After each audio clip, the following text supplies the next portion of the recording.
Here at A-Corp Media, we attempt to talk about politics in a way that promotes civil discourse with truth and respect. We do that right here in the arena. I'm Phillip Britt, your host, and today I'm proud to welcome Stoddard County Coroner Brent Stidham in the arena. Brent, welcome. Yeah, thanks for having me, Phillip. Glad to have you here. Glad to be here. So first of all, there are probably some folks out here watching, we hope, that don't know you. That's why you're here, to get for them to know you a little bit better. So tell us a little bit about who Brent is. Absolutely. My name is Brent Stidham, of course. I'm born and raised in Stoddard County in Dexter. Been there my whole life. Married to my wife, Lauren. We have a 1-year-old at home named Holland. I was actually, prior to being the coroner, I was a police officer, a deputy sheriff at the county sheriff's office since 2014. So have a lot of ties and a lot of roots to Stoddard County. My a really big family between me and my wife's family. So okay. She's also from Stoddard County as well. So good. So what led you to decide? You know, people get into the arena, as we call it, the political arena, for various different reasons. But back in 2020, you decided you wanted to run for coroner. What prompted that in you? What made that choice for you? Well, you know, I found out that our previous coroner, Kenny Pope, was not running for re-election. Mm-hmm. And I knew that the position of coroner was an investigator type position. Mm-hmm. I had 8 years of, at that point, 8 years of law enforcement experience, and I felt like, one, that it would be good to have an investigator in the position of coroner, and also to kind of open things up. You know, for so long, Stoddard County's coroner was represented by a funeral home, much right. like many other counties. Right. And so I saw it as an opportunity for our county to have an independent investigator that was not affiliated with a local funeral home. And that is quite different from a lot of counties around. Yes, it is, for sure. So tell me, what exactly did you expect when you were elected coroner? You know, I expected the 24 hours a day. A lot of police work led me into that. You're always on call. You never right. know when something's going to happen, and so I expected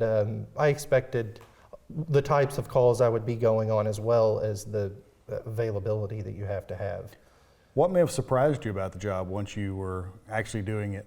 I think what surprised me the most was probably what comes after that initial on the scene. Mm-hmm. As a deputy, I always would work with the coroner and see all the way up until the point that the coroner left. I never saw what happened after that. And sure. so that was probably the biggest surprise to me, is how much longer that process is than just going to the scene and being finished. So let's talk a little bit about that, about the job of the coroner. So, you know, what happens after, and again, you know, you go to the scene, and it's usually an unfortunate situation, obviously, where someone's passed away.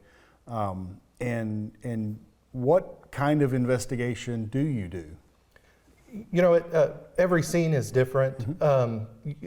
A lot of times you're going to get possibly an elderly person, right. and family is going to know medical history. They're going to know primary care physicians and all of those kind of things. In that situation, I'm usually going to contact the primary care physician, or check for hospital records, get medical records and things like that, or just find out simply from a family member that the person may have had cancer, or right. may have had some kind of underlying disease. Of course, other instances are a lot different. You know, I've worked homicides and suicides, overdoses. I've worked all of those, and no scene is the same. So it really just depends on the scene that you go to, how your response is. Are you called in anytime someone passes away and they're not in a hospital or not in some kind of medical setting? Yes. Okay. All right. Is there any situation where a person passes at home that you're not called to the scene? Hospice, okay. I'm usually not called to the scene. I'm just notified via phone or fax. Because they're kind of under care at that point anyway, right? Right. So I always put out an annual report detailing coroner cases, and what I mean by coroner cases when I say that is that means that I'm certifying the death certificate. Gotcha. So individuals that are under the care of a doctor, that doctor is actually signing the death certificate. Okay. All right. So your investigation, you were talking about, what goes into to your finding when you make a decision about signing the death certificate and have a finding of cause of death? It's going to always come from different things, whether it be an autopsy, toxicology, medical records, a medical doctor. You know, if somebody's passed away in the emergency room, usually the nurses and doctors have some information about what could have happened. So I usually take all of those factors into consideration. So it's interesting, you mentioned autopsy and toxicology and so forth. Most people's understanding of investigations surrounding death of someone come from television. Right. And you know, from the time when I was a kid and it was Quincy, Jack Klugman playing Quincy ME, or it was, you know, it's NCIS or CSI or one of those. And there's always the medical examiner, which is a medical doctor who does the autopsies and all that. That's not required to be a county coroner in Stoddard County, right? No, it's not. Okay, so, and we wouldn't be able to, you know, most of the rural counties wouldn't be able to afford a medical examiner to be able to do cause of death, because there aren't as many cases as there are in a bigger jurisdiction. Correct. So some of the bigger jurisdictions in Missouri do have medical examiners, right? They do. What's the closest jurisdiction with a medical examiner to us? I believe St. Louis and St. Charles area. And so if you have a person who passes and needs an autopsy done, do we transport those folks to that location to have that done? So in Stoddard County, we actually use a private pathologist. Okay. He's not a medical examiner. Okay. It's Dr. Russell Dedeker. He's been doing it for a very long time. I'm sure you're all the way back familiar. to when I was in the prosecutor's office. Absolutely. That's true. And he's great. He's truly an expert at his field. Mm-hmm. And he's located in Farmington. Okay. So he's certified he's one of 9 pathologists in the state that's certified to be a child pathologist. Right. So it's handy to have him. He's always very open to answer my calls and give me advice and give me information. Good. So that's kind of the difference, that, you know, some areas have to have medical examiners partly because there are just more people, and the legislature requires that. State statute requires that certain counties have medical examiners, right? Correct. And also, I think the issue is financial related, mm-hmm. to be honest. Mm-hmm. The county coroner's office budget is going to range, in a rural county, it's going to range anywhere from some low counties, it may be in the $40,000 range, up to around Stoddard County, where it's around $60,000 to $70,000.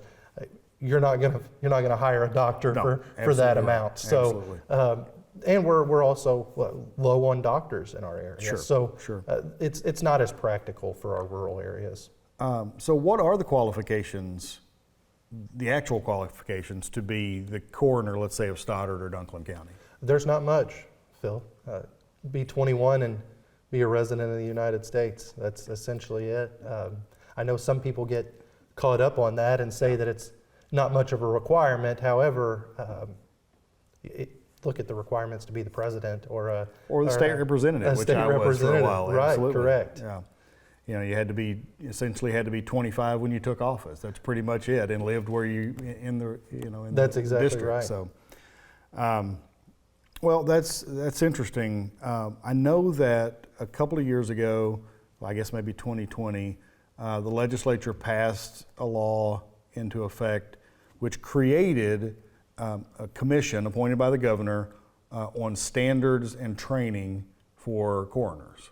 Right. But it took the governor a while. I mean, the governor has a tendency to take his time on appointing boards and commissions anyway, but this one took a while. Maybe trying to find the right first people to be on that, because they're going to have quite a job. Right. They still haven't gotten that work done yet, you know, and we're almost, you know, we're 3.5 years later. But what type of training, is there an entity in place that does training for you all now? Yes, we do have the Missouri Coroners and Medical Examiners Association that provides training for us. We're required to do so much training every year. Or it can actually, if you do not attend that training, they can withhold $1,000 out of the coroner's salary. Okay. Now, I've always attended every one of those trainings. I would too. But I will say that we did change, that organization did change leadership last year. And you can tell the difference. The training has become much better just in the last year. As far as the governor's appointments, that commission was started right in the middle of COVID. So it's one of those things where if COVID wouldn't have happened, would he have gotten those appointees? And then by the time that it was good, COVID was behind us and he was able to get to it, it was already another 1,000 things going on in the state, and it was an out of sight, out of mind thing.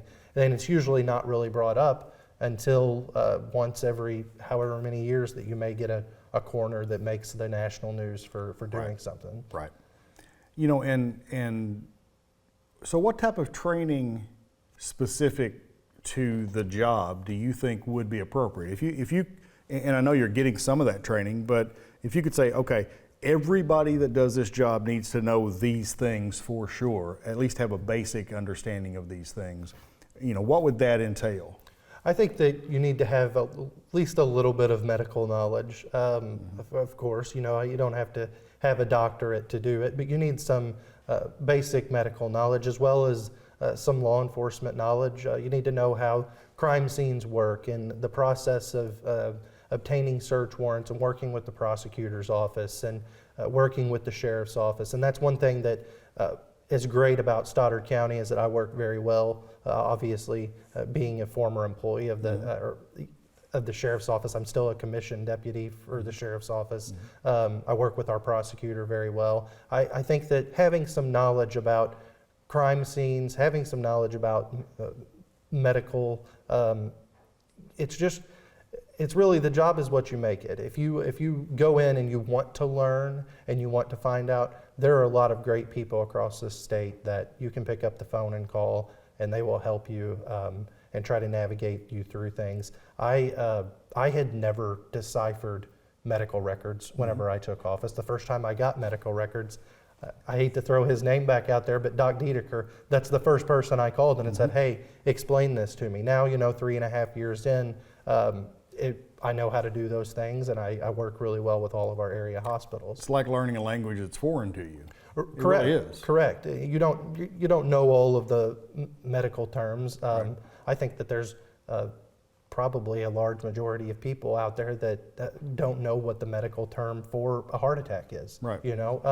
But like I said, the job is what you make it. If you go in with the willingness to learn and take all the information that you can get from people who have done the job before you and people who are in the medical field and law enforcement field, that's beneficial.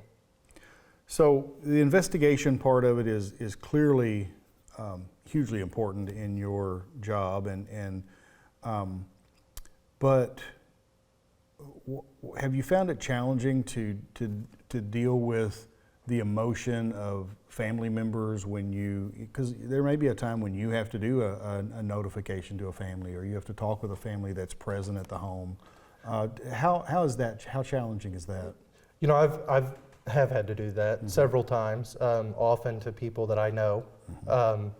But I have the type of personality that I think people like, that it brings a calmness. I've been through a lot of those personal tribulations of death myself, so I understand what these people are going through whenever I come to their house. And I could understand typically where it would be a very challenging thing, but I also had done death notifications as a deputy as well. Right. So it's not something that anybody ever wants to have to do. Certainly not.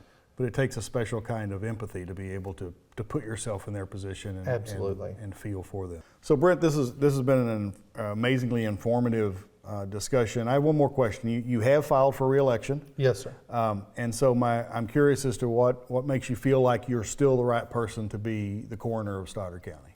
I feel like I've done a good job for Stoddard County. I've been very proactive as coroner that you may not see from other coroners' offices. I put out a report every year to let Stoddard County citizens know what's going on.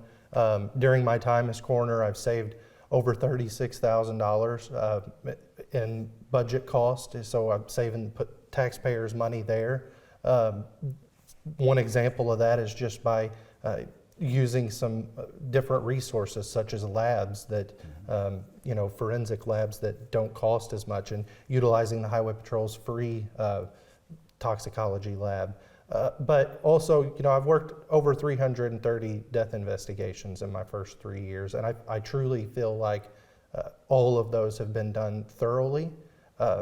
Every time that I sign a death certificate, I make sure that it is 100% accurate. And sometimes that's not extremely popular with funeral homes and places that are waiting on life insurance policy or anything, but I'm not going to put the wrong thing down. Until I have all of the answers, I'm not gonna fill it out. So I just try to be thorough. I try to do a good job. I try to be mindful of taxpayers' money, while also showing empathy and being there for these families, and showing a presence in the community, whether it's working with Boot Hill Counseling for mental health awareness, or working with the prosecutor's office and the Drug Task Force for substance abuse awareness. So, I really try to give it my all in this position.